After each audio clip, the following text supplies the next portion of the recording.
Los Angeles is the homeless capital of the nation. They estimate upwards of 60 to 70,000 people homeless on a daily basis. Skid Row itself is, I would say, the center of it all.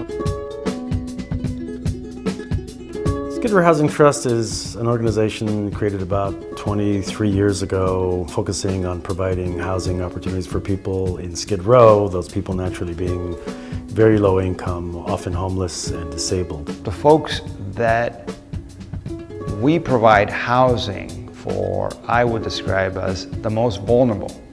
The folks that need the services the most and that need the best design. We've moved into what we call Housing First. It's a well-known philosophy where we house the people with disabling conditions, not requiring sobriety, not requiring their mental health be under control. It's our belief that the safety and security of the building becomes the platform for addressing those issues rather than trying to resolve them while homeless or going from shelter to shelter. I think the Housing First approach to really getting people into a stable environment, a home, a safe place to sleep at night, and then coupling that with the supportive services has proven to be a long-term and stable method of recovery.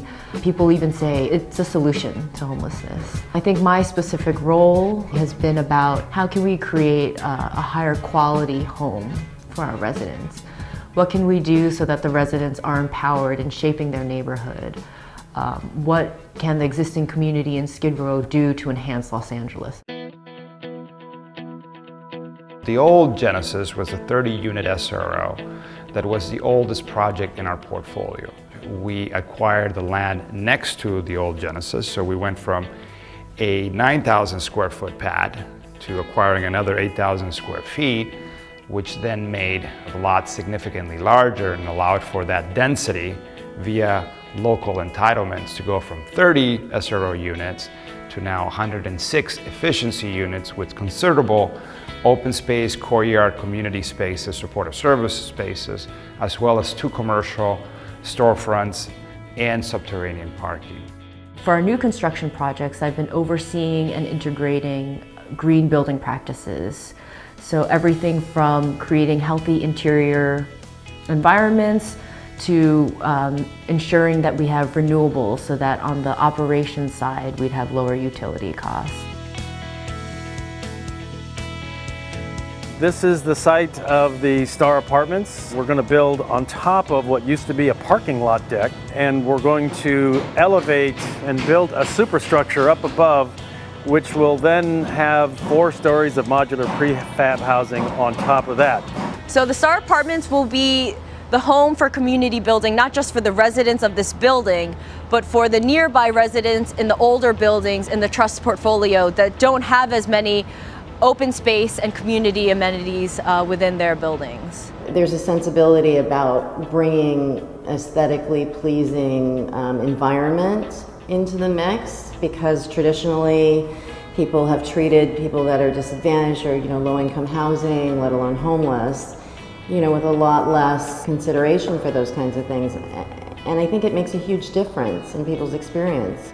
I think design, if you really look at design can change everything. Like this building, and we talked about it earlier, how this building with the open roof and the open air, the design can change a person's mood, can change if I'm depressed, the design can help me lift my spirits. Well, now I have a home, so it's much easier to find hope and to be able to be thorough taking your medications and going to the doctors and being okay. The Star Apartments has been one of the major projects that I focused on during my 3 years. I had a very unique position where I was really actively involved with not only the development, but also the design side of the project as well. Oftentimes I found myself as an advocate for both parties. When you're dealing with the design team, you need to push beyond just the form of the building, constantly talk about what the building use and what the experience that you're trying to shape and craft for the residents will be. And so creating a participatory process where we included what the lived experiences are of the existing residents in our other buildings has been really important in that we've been able to integrate lessons learned in order to push our new projects forward. Too often, individuals understand very well the different and individual components of a project, but it takes the person who can see the entire landscape, can see the entire picture, to move that project forward. What you're really talking about is not helping to educate an architect or a landscape architect or a politician or a manager or a financier. You're really trying to find a way to create leaders.